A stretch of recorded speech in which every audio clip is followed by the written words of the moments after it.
So నన్ను తిడితే ఏం లాభం లేదురా అయ్యా, నేను వాస్తవాలు చెప్తా అంతే. ఓకే, నేను అందులో మసాలా అడిగా. Okay, simple. సో ఆ క్రమంలో ఇది ఇక ఫాల్స్ ప్రాపగండా ఇంకా చేస్తున్నారు. ఎందుకు చేస్తున్నారో నన్ను తిట్టడంలో అర్థం లేదు, ఫాల్స్ ప్రాపగండా చేయడంలో అర్థం లేదు. ఓకే, ఇక సద్గురు లాంటి వాళ్ళు, ఈ బీజేపీకి చెందిన సోషల్ మీడియాకి సంబంధించిన వాళ్ళు స్టిల్ ఇంకా చెత్త నింపుతున్నారు. సద్గురు అంటాడు ఆడేదో ధర్మ ప్రచారం చేసుకుంటాడు, చేసుకోవాలి. అన్నిట్లో ఎందుకు పెడుతున్నాడు?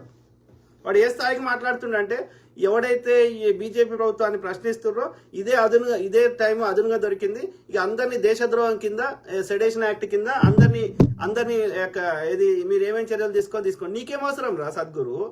నల్లధనాన్ని తెల్లధనం చేసేటోడివి రాజకీయ నాయకులకి, దొంగలది కదా. వాళ్ళ పిల్లాన్ని చంపేసాడు దుర్మార్గుడు. చంపేసి ఇది సద్గురు అంటాడు ఒక ఎన్నో గంటల వరకు లేకపోతే ఒక రోజు వరకు వాళ్ళ వైఫ్ యొక్క కుటుంబ సభ్యులకి చెప్పలేదు ఆమె చచ్చిపోయిందని, అనుమానం వస్తుందని. బిడ్డతోటి అసభ్యంగా, అది బిడ్డ లెక్క లేనే లేదు, అసభ్యంగా. చూడండి మీరు వీడియోలు, బిడ్డతోటి ఉంటాయి. ఏడాడ నడుము కింద ఏడాడ శైలి పెడుతున్నాడు, అదేమో మీద దునికి ఇంత పెద్ద అయింది, గాడిద లెక్క అయింది. వాడిని ఇట్లా మొత్తం ఇట్లా ఒక డిఫరెంట్ ఈడనేమో ఇట్లా డ్రెస్లు వేస్తారు, ఈ విదేశం పోతేనేమో వీడు పాయింట్ వేసుకుంటాడు, అది పాయింట్ వేసుకుంటుంది. ఇద్దరు ఇట్లా భార్యాభర్తలు లెక్క, బాయ్ ఫ్రెండ్ గర్ల్ ఫ్రెండ్ లెక్క తిరుగుతారు. ఓకే, ఇక వాడు గింజలు పెడతా మొక్కలు పెడతా అని 1000 కోట్లు దొబ్బిండాడు. అప్పుడు బీజేపీ ప్రభుత్వం ఉన్నాడు కర్ణాటక దగ్గర. సో వాడు యొక్క డొనేషన్ అని చెప్పి మళ్ళీ ఎన్జిఓ కింద రిసీట్ ఇవ్వకుండా అది ట్యాక్సులు తీసుకుంటుంటే వాళ్ళు చేసారు. సెక్సువల్ అబ్యూస్ కింద ఆ విదేశ స్త్రీలను అందరినీ వాడుకుంటుండు, వాని యొక్క ఇళ్ళ వాడుకుంటుండు. ఒక్కరిని ఎంప్లాయీగా పెట్టుకోకుండా వాలంటీర్ ద్వారా ఫ్రీగా సేవ చేయించుకుంటున్నాడు. సో ఇట్లా అనేక రకాలుగా అబ్యూజ్ చేస్తున్నాడు. వాడు వచ్చేసి వానికి రోగం వస్తే ఎయిమ్స్లో పోయి ట్రీట్మెంట్ ఇప్పించుకున్నాడు. వాడు మనకేం చేస్తాడు? దేవుని పేరు మీద వీళ్ళందరూ దోసుకుంటున్నారు. ఈ చిన్నజీఆర్ గాడు, ఈ సద్గురు గాడు, ఇంకోటి చెత్త నా కొడుకులు, వీళ్ళని లోపల పెట్టాలి. అట్లాంటిది వాస్తవాలు మాట్లాడటం మీద అసలు సెడేషన్ యాక్ట్ ఎందుకు ఉంటుంది? దేశద్రోహం ఎవడు చేస్తుండే దేశద్రోహం? అసలు ఆ చట్టం ఏంది? దానికి ఒక డెఫినేషన్ లేదు. దేశద్రోహానికి డెఫినేషనే లేదు. వాస్తవాలు చెప్పడం దేశద్రోహం ఎట్లయితుంది? కాదు, బ్రిటిష్ వాడు తెచ్చిండు ఇండియన్స్ని కంట్రోల్ చేయడానికి. వాడి యొక్క ఆధిపత్యాన్ని, వాడి దోపిడిని ఎవడు ప్రశ్నిస్తే వాడి మీద దేశద్రోహం కేసు పెట్టిండు. వాడి బూట్లు నాకిండ్రు, వాడు ఉండాలన్నారు, స్వతంత్ర ఉద్యమం వద్దన్నారు, స్వతంత్ర ఉద్యమం కోసం పోరాడితే దేశద్రోహులు అన్నారు. మీరు ఇవాళ మళ్ళీ అది సెడేషన్ యాక్ట్ ఎందుకు తీసేయాలి? ఆ రాజద్రోహం అనే చట్టాన్ని ఎత్తేయాలి. అది బ్రిటిష్ వాడి చట్టం, మనది కాదు. అది రాజద్రోహం ఎవడు చేస్తలేడు, అర్థమైందా? క్రిమినల్ చట్టాలు ఉన్నాక మళ్ళీ రాజద్రోహ చట్టం ఎందుకు?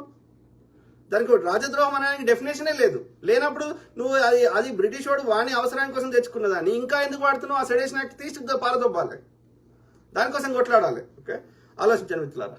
సో ఆ క్రమంలో ఇది కొన్ని ఇంపార్టెంట్ పాయింట్స్ అనూప్ బ్రదర్, ఆ బ్రదర్ నాకు పంపించుండే, చదువుదాం. ఇది భారతదేశ వైఫల్యాలు. ఉగ్రవాద దాడిని అరికట్టడంలో ఇంటెలిజెన్స్ విఫలమైంది. కరెక్ట్, విఫలమైంది. ఇప్పటి వరకు ఆధారాలు బయట పెడతలేరు. నా అంచనా ప్రకారం వీళ్ళే చేయించారు. లేకపోతే ప్రతి దాడికి ఇన్వెస్టిగేషన్ జరుగుతుంది. కాంగ్రెస్ హయాంలో జరిగింది, ఆధారాలతో సహా బయట పెట్టినాము, ఇన్వెస్టిగేషన్ చేసినాము, దోషులకు శిక్షలు వేసినాము. అట్లా చూపెట్టండి ఎవరు చేసిర్రు, ఎక్కడి నుంచి వచ్చిర్రు, ఏ బార్డర్లకి వెళ్ళి వచ్చిర్రు. అట్లా వస్తుంటే మన ఆర్మీ ఏం చేసింది, ఎవ్రీ మినిట్ ఆ యొక్క బయట పెట్టండి. పాకిస్తాన్ని ప్రపంచం ముందు దోషి నిలబెడదాం నిజంగా పాకిస్తాన్ చేయిస్తే. కానీ మీరు పెట్టారు. పెడితే అది ఆర్ఎస్ఎస్ వాళ్ళే చేయించారు కాబట్టి బయటకు వస్తాయి.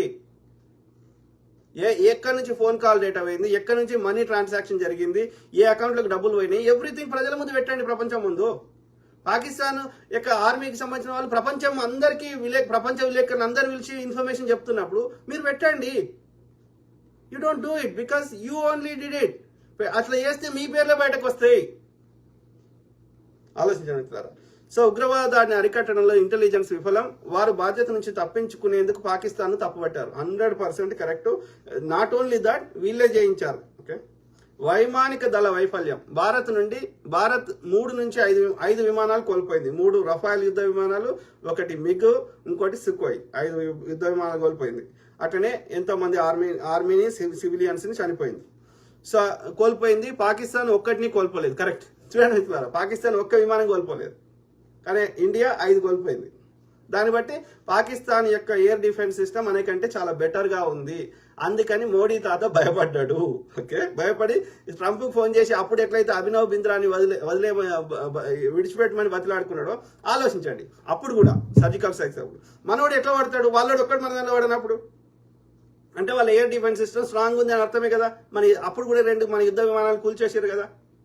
అప్పుడు 2 కూల్చారు, ఇప్పుడు 5 కూల్చారు. ఓకే, మనం అప్పుడు ఒకటి కూల్చలే వాళ్ళది, ఇప్పుడు ఒకటి కూల్చలే వాళ్ళది. అయినా ఈ బత్తాయి గాళ్ళు మన చెవులలో తామర పూలు పెడతారు. సో భయపడి అప్పుడేమో ట్రంప్కి ఫోన్ చేసి అభినవ్ అనే ఆయన విడిపియమన్నాడు. ఇప్పుడు సీజ్ ఫైర్ చేయమన్నాడు, కాల్పుల విరమణ చేయమన్నాడు. ఇది మన పరిస్థితి. అయినా ఈ బత్తాయి గాళ్ళు మా మోడీ అది వీకిండు ఇది వీకిండు అని వాళ్ళ చెవులలో తామర పూలు పెడతారు. వీడి మీడియా వాళ్ళు.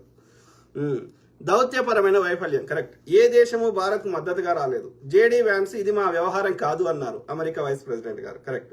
మీడియా వైఫల్యం. గోధి మీడియాను ఎవ్వరూ బాగా పరిగణించారు, ఎవ్వరు చూస్తలేరు. ఇప్పుడు అది కూడా చూడరు. ఇప్పుడు భారతీయ జర్నలిజానికి ఇది తీవ్రమైన నమ్మక నష్టం. Correct brother.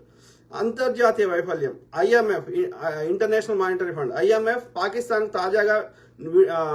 తాజా విడత నిధులు ఇవ్వకుండా ఆపాలని ఒత్తిడి తెచ్చే ప్రయత్నం విఫలమైంది. మొన్ననే ఇచ్చిర్రు. ఎంత ఇచ్చిర్రు? $1.2 బిలియన్ ఎంతనే ఇచ్చారు. ఓకే, పాకిస్తాన్కి.